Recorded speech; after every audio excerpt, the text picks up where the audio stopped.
11:01, so I'm going to start. Remember, this is a discussion about the global impact and what the international community thinks of either a Harris or a Bush presidency, and it's to be discussed dispassionately rather than Bob, you just said Harris or Bush, no Harris or Trump. the other guy. It's Yeah, just the a other- mind block you have when you think of his name, probably. That is correct, Joyce. That is correct. I'm showing my prejudice, and I'm not supposed to. Anyway, so it's a dispassionate look at how the international community is looking at our races. So with that, I'll open it up. I hope you found some of the videos instructive. I'm just BBC video was very good, that interview. Any other comments? It was, they were all very interesting. I'm sorry, Michael. Repeat. I said they were all, I think I read most of them. Pretty good variety. So, as far as international strategies, did you notice that in some cases there was a dramatic bipolar shift between the two? And Yes. And in some cases, it didn't make any difference. In something not related to what you sent, but I mean, I still follow Panamanian news, and Panamanian news has been coming out with a lot of things saying that they would still remain an ally of the US no matter who was the president. So I think a lot of countries are trying to straddle that. Mm-hmm. I think you're right, Joyce.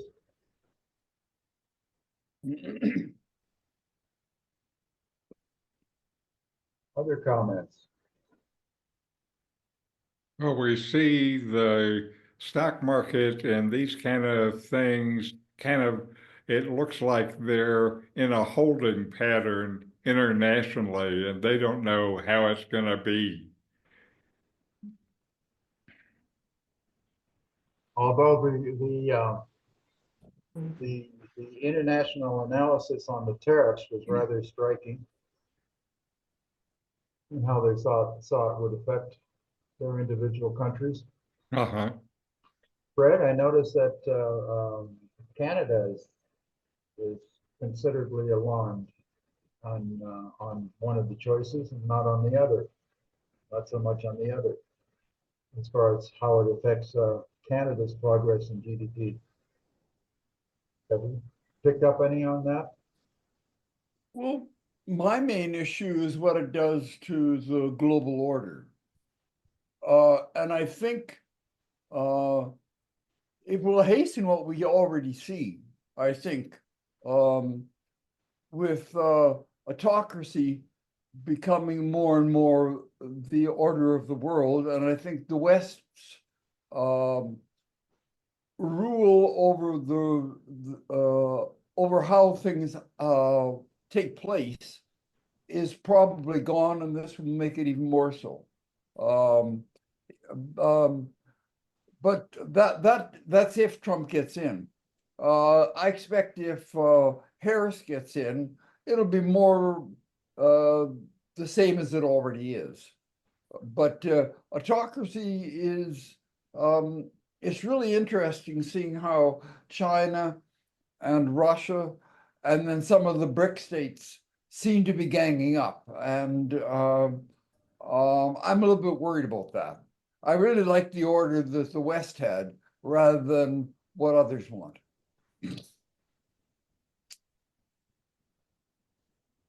As a dovetail to that, what do you see, Ruth? What do you see as the relationship with NATO and the European alliances? Well, I assume that if Trump gets in, if he follows through on the things he said, that Trump will opt out or really try to revise how NATO does it. NATO almost seems to be a done deal, being finished if Trump gets in. Hello, all. Hi, Frank. also known as ABC. Well, I have to say, it's very difficult for me to give much thought to what the rest of the world might think of the outcome of the US election. I'm 89 years old, so I was born in England before the Second World War. And even though the war really had no impact on me as a boy, subsequently, I worked a passage on a German ship. I was in Bremerhaven in 1952, and I hitchhiked through Germany, so I saw what had resulted from Hitler's Germany. And unfortunately, I find myself viewing an analogy in the United States of all places. It's horrific to me. Anyway, I know that's not the subject of the conversation, but I find my thoughts about the rest of the world and how it might be impacted by the US as sort of rather secondary in my thoughts.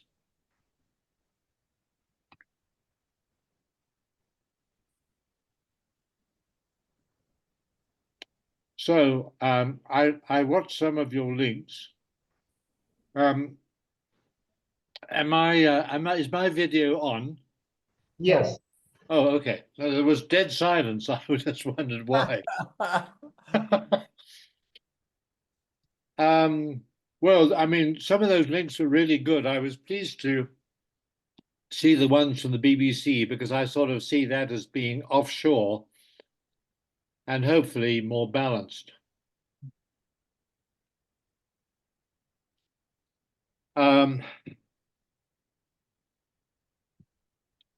Well,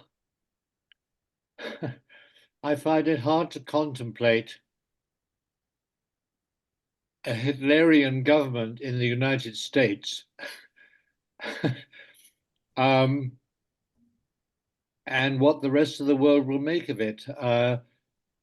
You know, in many respects, I don't think even the world has sort of adjusted its thinking, even though they can't have forgotten the history that is tied up in the 12 years of Hitler's disastrous government of Germany.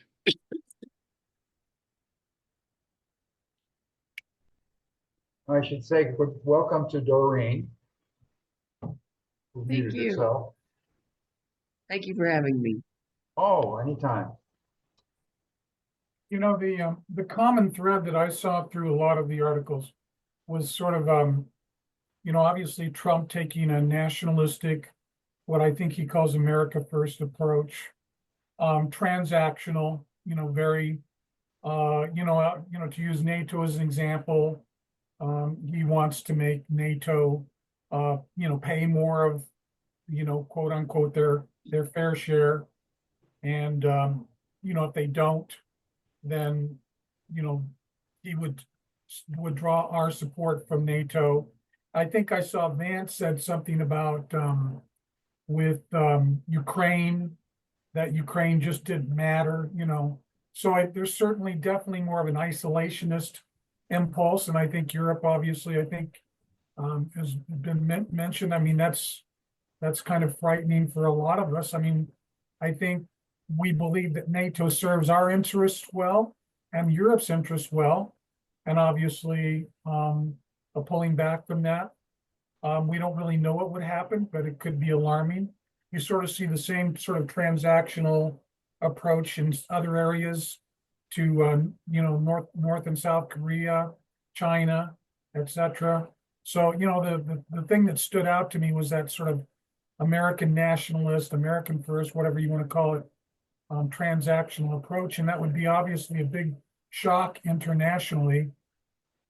I think it could go in directions that could spin out of control that we just don't know. I saw one interesting report from the Peterson group, which I looked up, and they seem to be somewhat nonpartisan.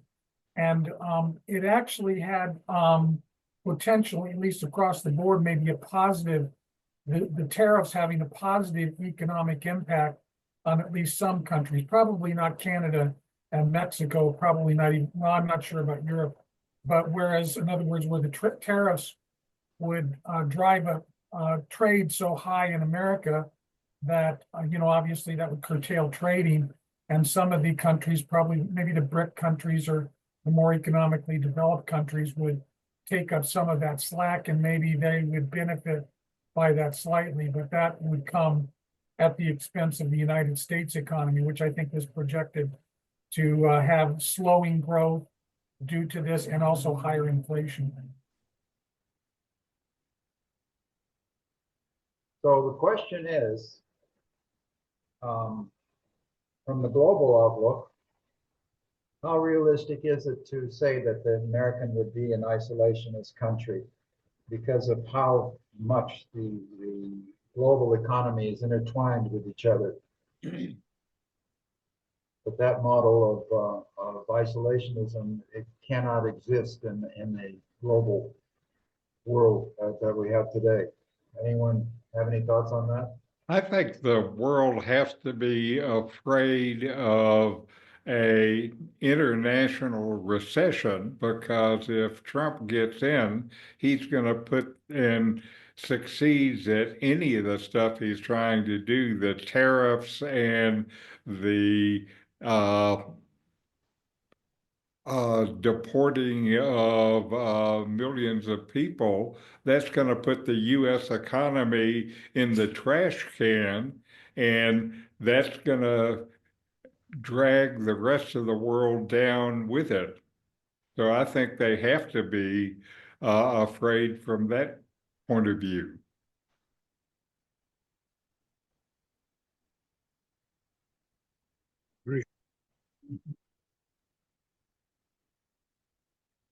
You're a quiet group. Doesn't anyone have opinions That they'll share? that they'll share? Is that if Trump was to come into office, it would be a large change to the global economy, considering what he said. And I think a lot of people, and I don't think it would be good, but whether it would be good or not, change always has winners and losers. So there must be a lot of people who are nervous just about any large change. Mm-hmm.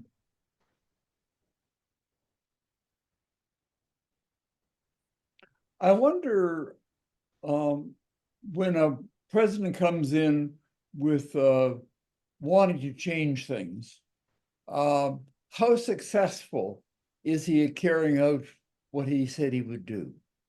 Now, obviously, he will put in a lot of people who are gung-ho on it, whereas when he was in before, there were people who, to some extent, thwarted his agenda.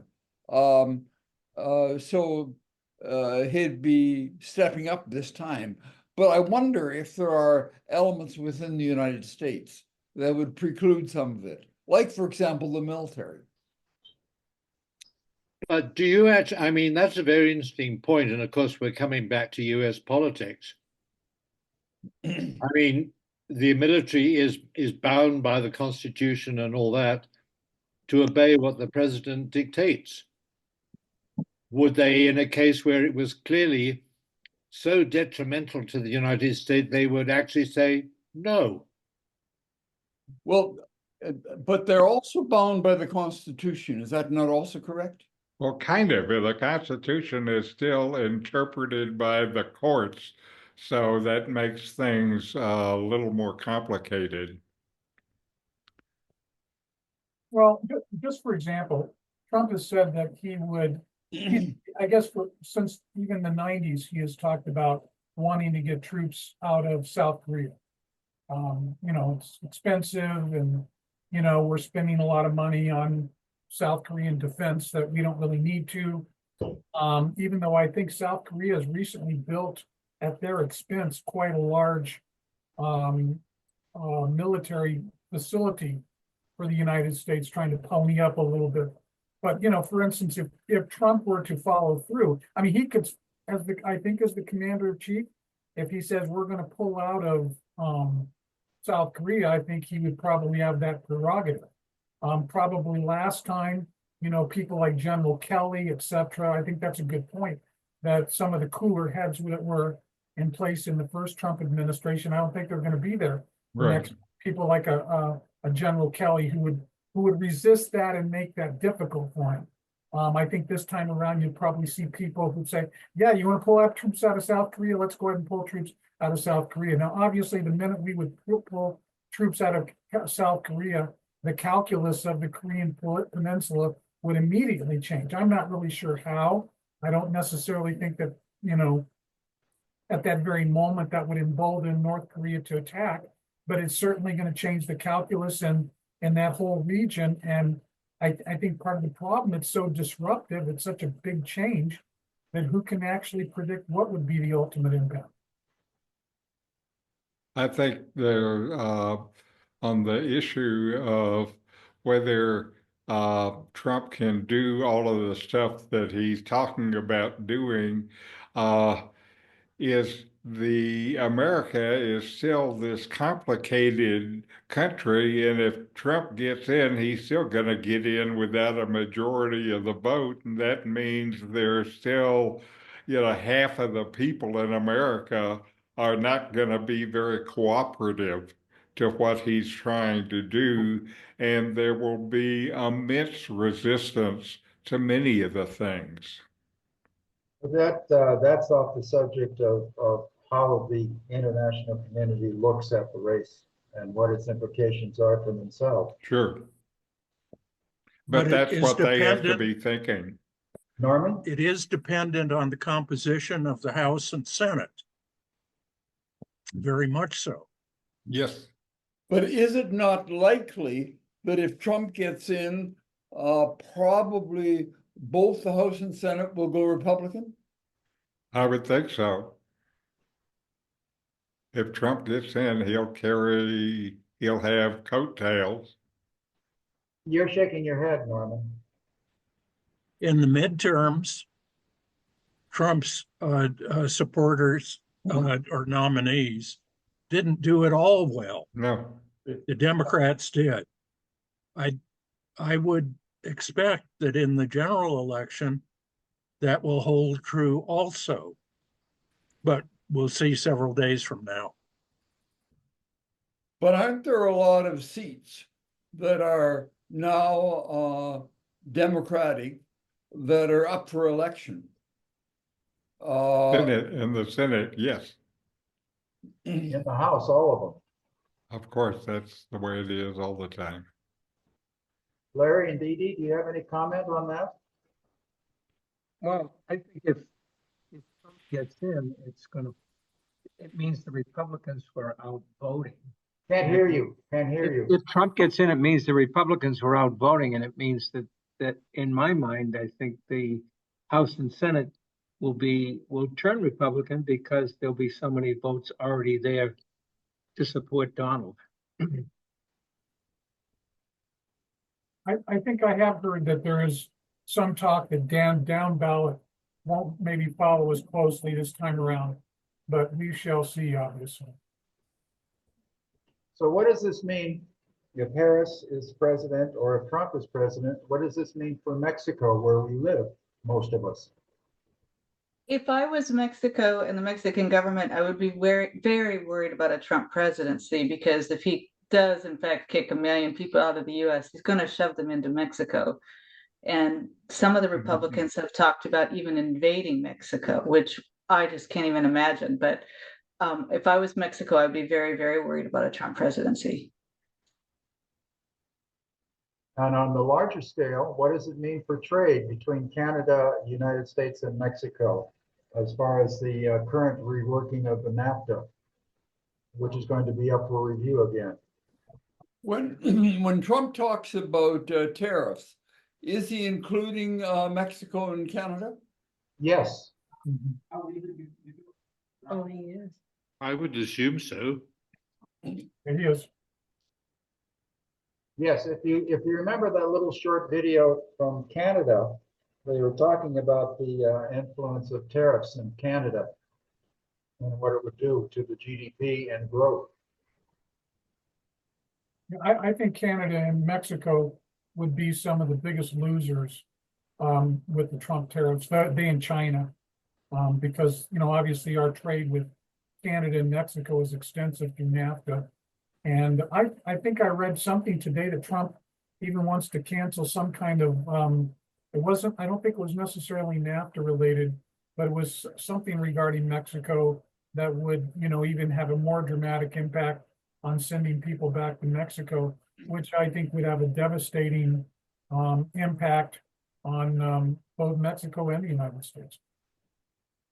I mean, I live here in the Upper Peninsula, and there's a restaurant right down the street, from us. We're right across from Canada, and it's a wonderful place. It's called La Cantina, and they really do serve pretty good Mexican food.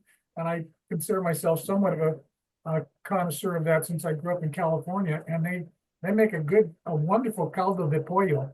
But everybody in the restaurant speaks Mexican. I don't know what their immigration status is, but I'm pretty confident with the Trump administration, there would at least be some scrutiny. And unless everybody's papers are fully in line, there would be people going south from the Upper Peninsula of Michigan back to Mexico. It seems funny that Trump seems to assume that if you have tariffs, the goods from that other country, the extra money comes from that country rather than from Americans. Is it possible some of his economists at some level will point out to him that isn't the case, and you're going to make Americans pay more rather than other countries, and that might nudge him to not want to follow up on that? He No, can I've make the seen case, he interviews. has to listen. True. I've seen interviews where people have tried to explain to him how tariffs really work, and he just, as he always does when someone disagrees with him, gets angry. Well, part of his strategy also, I think I saw that John Deere wants to go to, I can't remember someplace, and he's threatening, I think he said, I don't know how you have a 200% boycott, but whatever, some kind of, or tariff if John Deere moves. I think I have heard, he at least somehow magically believes that some of these companies that have gone to other countries that have their corporate headquarters in the United States, I think he magically believes that some of these countries are just going to pull up stakes, come back to the United States, and then that will provide American jobs. That's sort of his America First campaign. I think he's a little bit, I don't think he's correct that will happen, but I think that's his wishful thinking, is to drive American companies back to the United States through high tariffs. I think you're right on that, and I think that the people that support Trump read it as that. He doesn't have to explain how or why, just, oh, we're going to get the factories back in Pittsburgh and Detroit and Cleveland and et cetera. Not going to happen because we live just by Lake Chapala, we live just south of Guadalajara, which is now the third largest city in Mexico. The second largest city is now Monterrey. Part of that is because China reads the writing on the wall and thinks Trump might win. And they have been moving for the last 2 years, many of their factories to northern Mexico. And a lot of those people that came up from Honduras, El Salvador, Venezuela, whatever, to the US are stopping and living in and around Monterrey and northern Mexico with their families and just stopping there. And so Mexico is benefiting a lot by the idea that there may be a 60% tariff on goods from China. Those cars will still be Chinese cars, but made in Mexico and then sent up from Mexico. And I think the tariffs that I've heard of are like 20% on Mexican things, but I don't know, exports. Who knows with Trump? I know that China, They're doing offshoring. They're going away from offshoring to nearshoring is what they call it, nearshoring. I know that Scheinbaum says that politically correctly that she is going to be able to work with either person as if they're president. I'm sorry, Bob, I didn't catch that comment. Could you say it again? Scheinbaum, the Mexican president, Okay. says she's equally willing to work with either person who's president. Well, of course. And why wouldn't she? And I've heard the same thing about, yeah. I've heard the same thing about Africa. I mean, we know that, when Trump talks about shithole countries, we know he's got to be thinking about some countries in Africa. And again, from the reading, again, Bob, the wonderful readings that you provided, if you read about some of the Africa sections, China and Russia are very interested in, exerting their influence on the African continent. I mean, it's obviously a huge continent. It's largely undeveloped. There's tremendous economic potential there. And my guess is Trump is going to write that off, and that China and Russia will probably take advantage of that. And, maybe that will be a short-term benefit for some of these African countries, but, Chinese and Russian influence doesn't come at no cost. So regardless of who is president, do you think there's a global shift in power occurring? I do. Yeah. No doubt about it. I think the days of 20th century United States hegemony across the world are fading and Right, it's gone. Unfortunately, I agree. Yes. The place where the U.S. still has a lot of control, though, is the money system. It's still based on the dollar, even though they've been trying to find other alternatives. All the other alternatives they have tried have not been successful. With the growth of BRIC, including, well, let's see, they're having a meeting now in Yes. Moscow. Besides the main players, there's 36 other nations that have joined in. Do you think that that's a real indication of the shift and possibly of the monetary shift that may occur in the future? I think that's a big deal, Bob. I was reading this week, if you look at the BRICS countries, just the 5 that are a part of it, they represent more than a third of the world's economy, about 36%. If you look at either US or EU, each of them is between 15 and 20%. So already the BRICS are the major player in the world economy. And you have to think that they're going to figure out how to use that influence.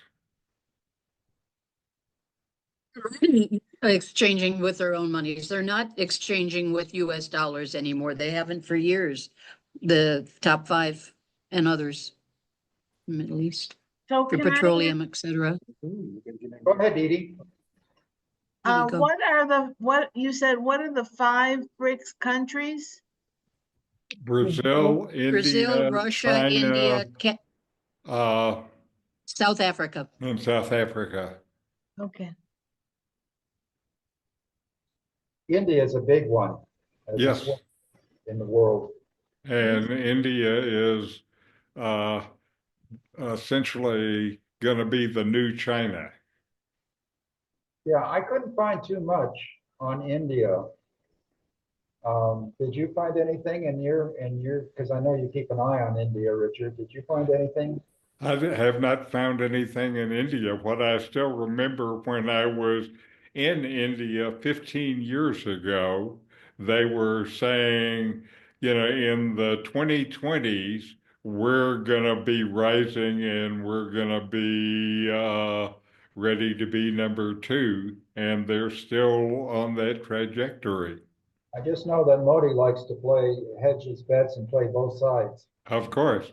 Now, actually, the big deal with India is they're making a treaty with China after at least 15 years of border fighting. And I wonder what that means. Doreen, we haven't heard from you, and Well, we haven't heard from you. I'm just listening and I'm agreeing and I'm glad I found like-minded people. Do you have any comments, Deborah? Okay. shaking your head. I would make this comment that up till now, the comments centered around the economical impact. But what about the military and political aspect of, say, Trump's desire to pull back from involvement in Europe and various other places? Well, there's I think that's hugely consequential. There's Yes. two or three topics we haven't discussed. One is what happens with NATO. The second is what happens to climate change and the pulling out of the Paris Pact. And the third is what happens in the South Pacific with Australia, China, Japan, and South Korea. How are they viewing this?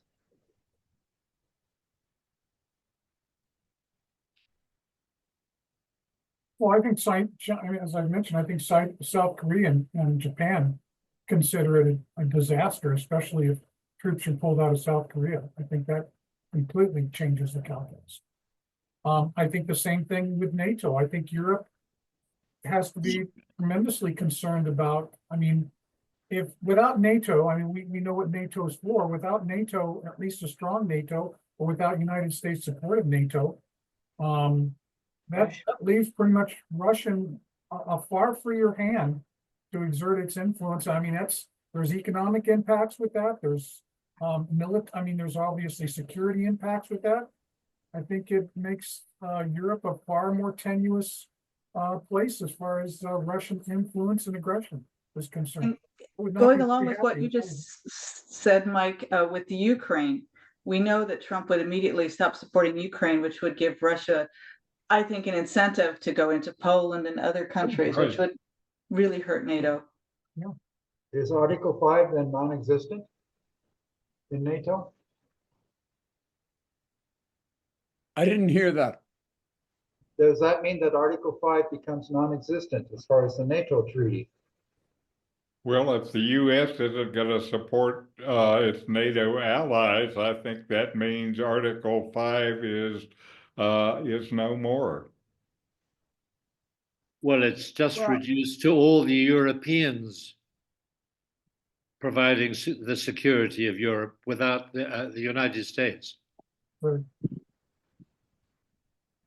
And there has been a shift and self-realization of that fact, and the Europeans have been making plans for a United States less involvement in NATO. They've increased their funding, haven't they? They have increased their funding, but they're also recognizing that they are an economic threat, not a threat, but an economic force of their own. When you combine all Did the U.S. increase? Pardon? Did the U.S. increase funding after Trump left? Did Biden increase funding because Trump lowered the funding? I know a couple of years ago, I guess like 5-6 years ago, he lowered the percentage of what the U.S. was paying into NATO, saying that the European nations need to pay for it. And if they don't pay, then we won't defend them should they have a problem, quote unquote, sort of ish. Right. That was Saying Article 5 doesn't mean anything. I don't know what Article 5 is. Can you explain? Oh, sure. Article 5 is that if you attack any member of NATO, all members will react and defend. Trump said that if you don't pay up, we don't defend. Yeah, the only instance of it ever being enforced was after the attack on the trade towers in America.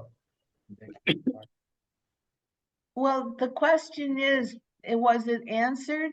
Did Trump lower U.S. involvement in NATO? Did he cut money? Do we know that? Yeah, I don't know. I don't either. I know he did a lot of saber rattling, but I don't know if he actually. What he did That's for sure. What he did do, and what Biden did afterwards was that he kind of pulled back from NATO, and Biden reached out to NATO and created diplomacy again amongst the membership. Yes. But the question is, was any money pulled out? We don't know. I don't know that answer. Any thoughts on what Trump would do related to the Middle East? Biden has used a lot of diplomacy, but to some extent, it seems to have been of no avail. That Netanyahu does whatever he wants. Well, Trump would only not continue, so I much mean, Biden, but also what would Harris do? Because she has a different view of the I Middle think East.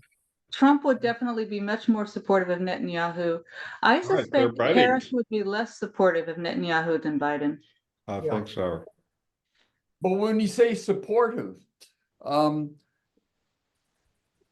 they talk about what should happen. If Netanyahu doesn't agree, he does what he wants, but that makes no difference to the arms that the United States sends to Israel. Right. They If can't you're support going them to make a militarily, difference, no matter what they say. Is that true? I think Harris can stop the arms shipment on almost immediately. Or greatly reduce it. I think that she would reduce it just to defensive weapons. She has, although she said she supports Israel, she also is quite aware of the disaster of what's happening in Gaza. And is And now completely Lebanon. for it. But Biden is also aware of that. And being aware of it, does it translate into any action?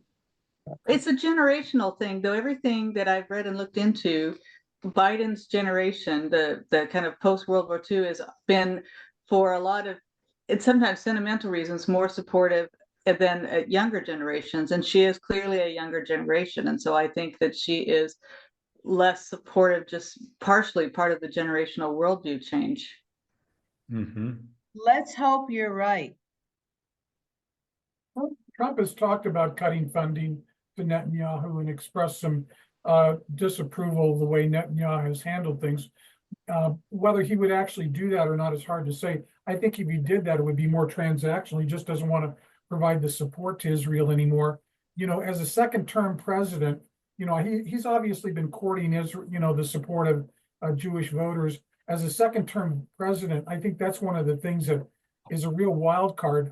When he's no longer feels obligated to try to court voters anymore, and that transactional nature of sort of the way he thinks about things, I think it's possible he might try to get more hard line with Netanyahu. Whether he would follow through on that or not is hard to say, but he's done his own bit of saber rattling with Netanyahu also, but I'm not sure what it means. There's also his connection with the Saudis. Yeah. Oh, And hasn't at least his son said Gaza Strip would be a great place for luxury hotels? Well, what we definitely know about Trump is he wants oil to flow like crazy, and so he doesn't want Middle East conflict, and not because he wants to necessarily buy Middle East oil, but he just wants to drive the price of oil down. He wants to obviously develop oil domestically, and he wants to see everybody to pat him on the back as gas prices go down. So that's, I think, his main interest in the Middle East. He said so many times, drill, baby, drill. And the crowds will follow him. Drill, baby, drill, drill. So we know that's true what you're saying. Uper. Yeah, Even though the reality is that the United States creates more oil than anyone else in the world right now. Right. But I think why he wants that oil to flow in the Middle East is he just wants to, if prices go down, he's going to be looked upon as a savior by his base, because obviously we know his base just, lives and dies on gas prices. Oil is money.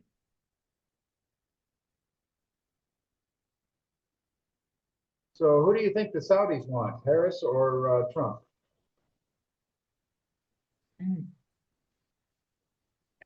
I suspect that's a complicated issue because if he's supporting US drilling versus Saudi drilling, that wouldn't necessarily help the Saudis. So I don't know. I think that it could be complicated who they want. But I mean, in the case of Saudi, I mean, are they actually still drilling? I mean, they've got such a huge pool of incredibly cheap oil. I would say they're pretty It's much. Venezuela. Yeah, I guess so. Keep going. I'm sorry, ABC. Well, no, I was going to say, well, I was just picking up on the Saudis and oil drilling, and I They're suspect certainly, the Saudis are certainly still pumping like mad, whether they're drilling or not. Yeah, They're well, pumping and like what they're, crazy. what they're pumping is very cheap oil. Right. So they'll be the last oil producer standing, so to speak. I was in Dubai not that long ago, and that's all they have pretty much is oil. You don't see factories where they're producing watches or clothing or light bulbs or cars or anything for export. They have oil. Once the oil's gone and that income is gone, what's going to happen to all this? And tourism. What's going to happen? But Dubai's also been developing banking. They've become a banking center and a commercial center and a crossroads of international commerce and money. Panama, Cayman Islands, too. But Dubai went Bahamas. in a big way. Another question. What is Iran thinking of when they look at the United States? What is Iran? Well, I mean, that's an interesting point because the question of supporting Israel also comes down to, well, if Israel decides to respond very strongly to Iran and creates the possibility of a war with Iran, although I can't quite imagine a war between Israel and Iran because they're separated by so much land and water. But I sort of wonder whether Netanyahu is waiting for the election to sort of say, well, look, guys, are you on my side or not? And will you ship me weapons?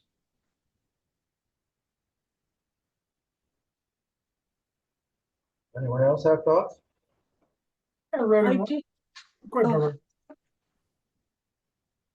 Oh, I thought she had a thought. I guess she. I've always thought that the U.S. has sort of supported Israel fighting Iran in our stead, so it's kind of a proxy war. Right. I honestly, I'm not sure how a Trump administration would view that.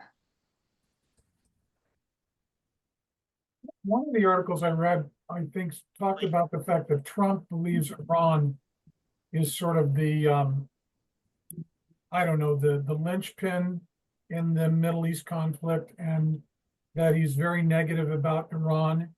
I'm not really sure why I didn't get into it that deeply, but it seems to me if that's the case, they would not be very happy with that type of belligerency on the part of Trump towards them.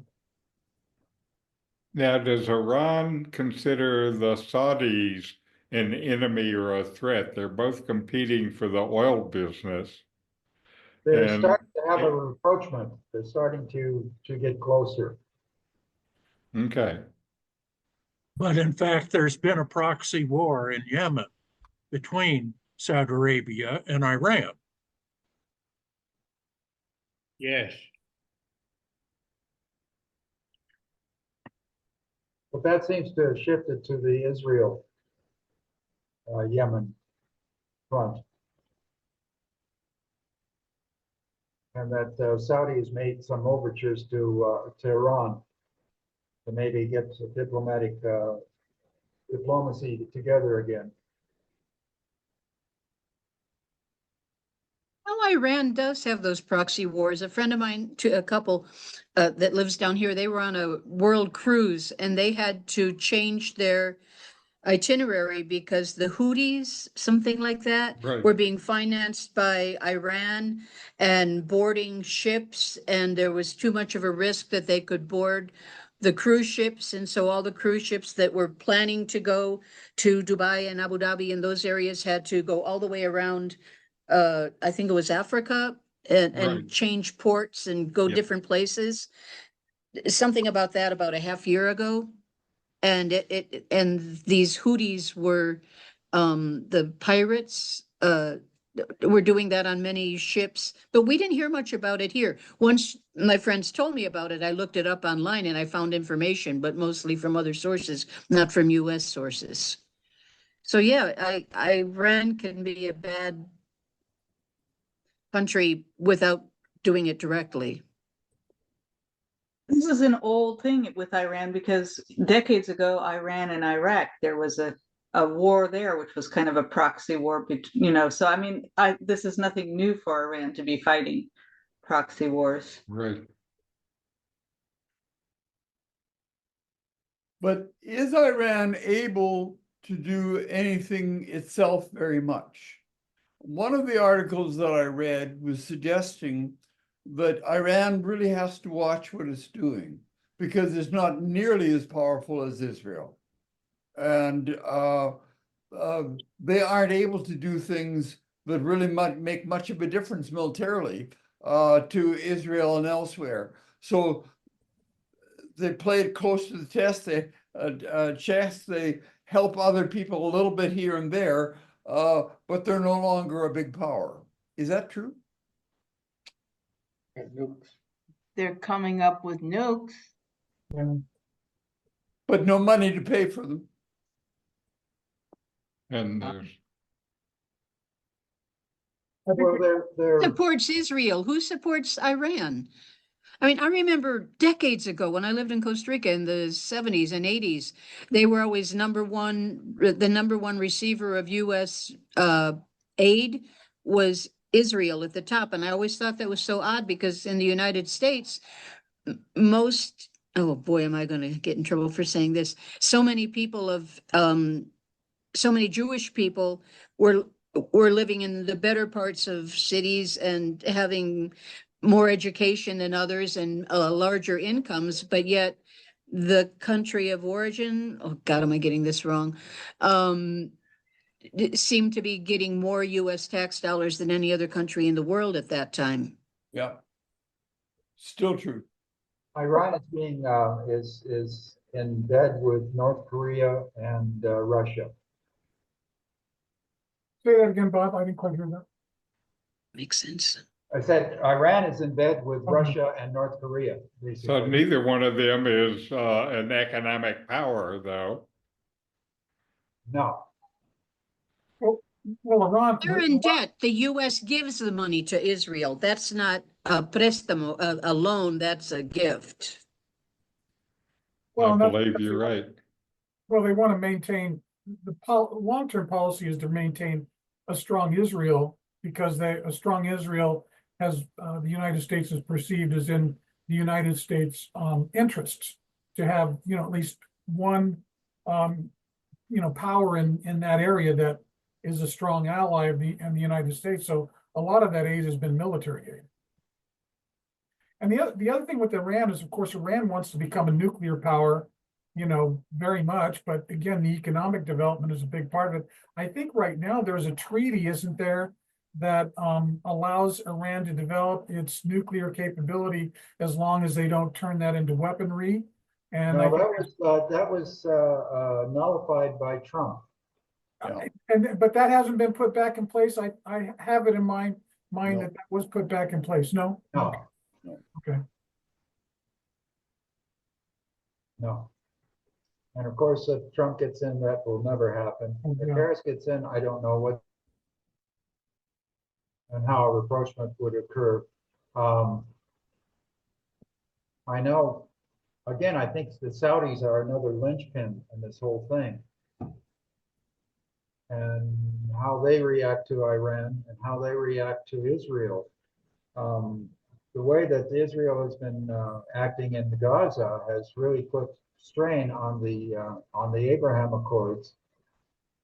And if you remember in the Abraham Accords, when they developed it, they did not include Palestine in any of the discussion. Bob, do you know if Iran has their nuclear weaponry program now back in gear based on the demise of that treaty? They have inched towards the capability of creating it, but I don't think they're there yet. No, but they're continuing to try to move in that direction. Yeah, Yeah, along with North Korea, obviously. yeah. Although they say that they are not. Well, yeah. So what's the consensus when we look at the various power blocks and we know how Trump has a kind of one day fix the problem kind of approach? I mean, is he likely to, I mean, if push comes to shove in Taiwan, where's he at? My guess is he'd pull back. Absolutely. As to Europe, NATO, I don't know. Well, I suppose the prospect of Russia slowly rolling westwards over European countries that were previously part of the Soviet Union, I don't know whether in his view that really matters. I don't think it does to him. The other question is what happens with climate change? Well, I mean, I don't think obviously, he gives a Okay, Joyce first, Frank second. I think that obviously things would get much worse, much more rapidly because he wouldn't care. He would be burn coal, burn oil. That's my opinion. Mine too. I think I just read an article that, again, you don't know because there's studies and studies and studies, and it's hard to, you have to triangulate them all. But I think I saw an article that some scientists think that and I can't remember the name of it, but the Atlantic current, that flows up the Gulf Stream and et cetera, and goes over into England, that they feel that at least one study modeled that might be closer to happening than they would have previously thought. Obviously, my understanding is that if the minute that would happen, the train, whatever it is, would break down, it would be catastrophic climate implications. And obviously, drill baby drill and more exhaust and whatever is not going to help with that.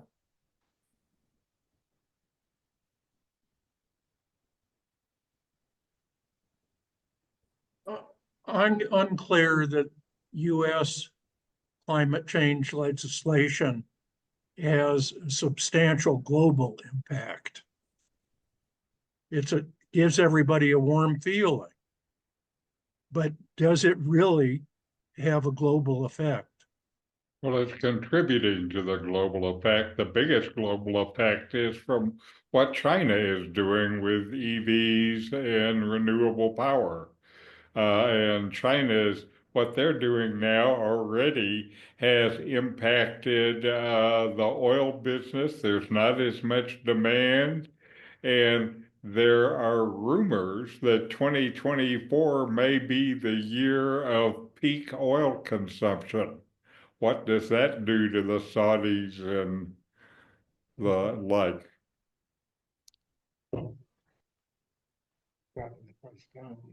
But so far, Russia has been able to get rid of all of its oil and doing reasonably well in it. The sanctions. Selling it to India. I think the Saudis might not be saddened if there were fewer oil sales, if the price of oil went up. So they would be able to maintain more oil in the ground and still generate revenue. But there's going to be problems with the oil prices when demand starts to fall internationally. then there is a surplus, and the surplus, what they do with the surplus is lower the prices. Yes. Well, at the moment, the price of oil is headed down, which seems completely counterintuitive to the state of hostilities in the Middle East. Right. And I think the price is going down again because the demand for oil has slackened, and so they start to have surpluses. They can't, the thing about the oil production is it's not a spigot that they can just turn down. To turn it down is this long, complicated deal. Well, gang, our hour is just about up. Any final thoughts? Well, I think the world, like the Americans like us, are waiting to see what happens now in 12 days. Any prediction? Oh, What about this historian who has been right on 9 of the last 10 elections, who predicts that Harris will get in? Lichtman, Yeah. that's his name. Do you give him any credit? Well, I mean, his batting average 9 out of 10 is pretty good. But in other words, 9 out of the last 10 presidents he got right. That's what I mean by that. Yes. James Carville also thinks Harris is going to win, and he's often someone who, is negative Nelly, but I saw an article by him today that he's had 3 reasons, I can't remember what they were. He thinks Harris will win. But why does The Economist now favor Trump? they can make more money. No, but The Economist now thinks that Trump will win.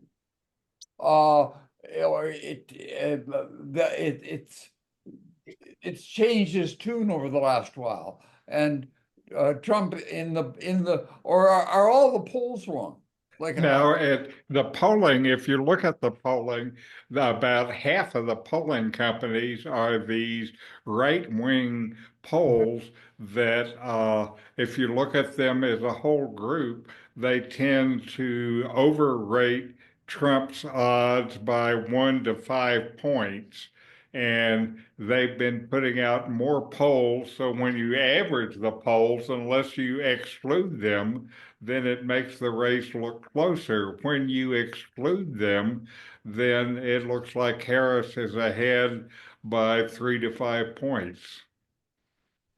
Also, the other thing that I've been hearing recently is of the late deciders. 15% of the U.S. election are late deciders, and the late deciders are favoring Harris by almost 2 to 1. And I ran the numbers. What does that mean? If that turns out to be true, Harris will get another 3.5 points of the vote. In 2016 and 2020, the late deciders favored Trump. I like that. Things I'll say. I would rather that the polls are saying that Trump looks like he's going to win so that the Trump voters don't go out so strongly, figure, we got this one. And the Harris voters say, come on, we got to do the last, we got to get this. The second thing is, but isn't it just the Electoral College? And if it comes down to the Supreme Court choosing, oh, well, there it goes. We already know the College. choices they make. Electoral.